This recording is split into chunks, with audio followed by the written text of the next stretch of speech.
Yo, what's up mga kaibigan? Nali na tayo magkwentuhan. Kanina ay napanood natin ang Game 1 matchup kung saan nakuha nga ng Minnesota Timberwolves ang 104-102 win sa home court ng Spurs kahit na nagtala ng historic 11 points, 15 rebounds and 12 blocks si Victor Wembanyama.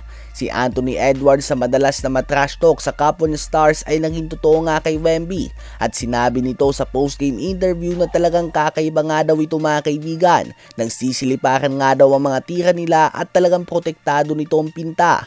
Yung tipong akala mo nga daw ay libre ka na at bigla na lamang may sasalubong sa'yo na papalipakin ng bola.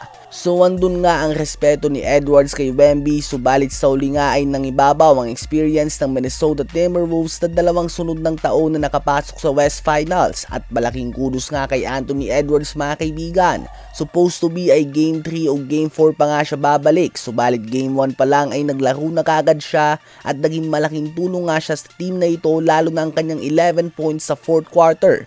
Nag-step up nga siya kung kailan talaga kailangan siya ng kanyang mga kakampi at sa uli ay nakanakaw na nga sila ng panalo sa home court ng San Antonio Spurs at may pagkakataon silang umabante sa 2-0 lead bago pa man mag-umbisa ang Games 3 and Game 4 na gagawin sa home court ng Timberwolves. Ano ba masasabi nyo tungkol dito? Ngayon ay tumungo naman tayo kay Jaylen Brown. Ang former East Finals and NBA Finals MVP ay nakabelo ngayong season dahil halos buong season nga ay out si Jason Tatum dahil sa Achilles injury.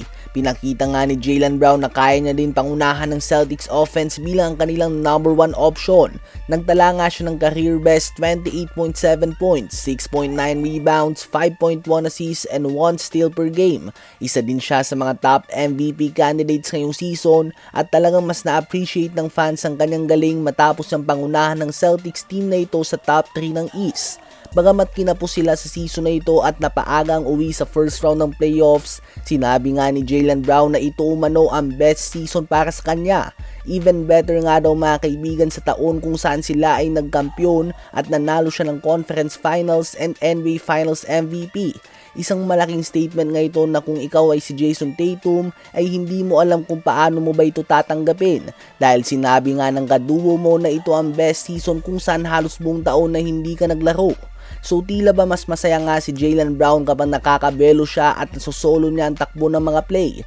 Ganun pa man nakita nga natin noong Game 7 laban sa Philadelphia 76ers na kailangan nilang dalawa ang isa't isa upang maging matagumpay sila as a team. Part of the sacrifice nga ito. Walang duda ngayon na pareho silang may kakayahan na maging number 1 option. Subalit hindi nga nila kayang maging matagumpay kung wala ang isa.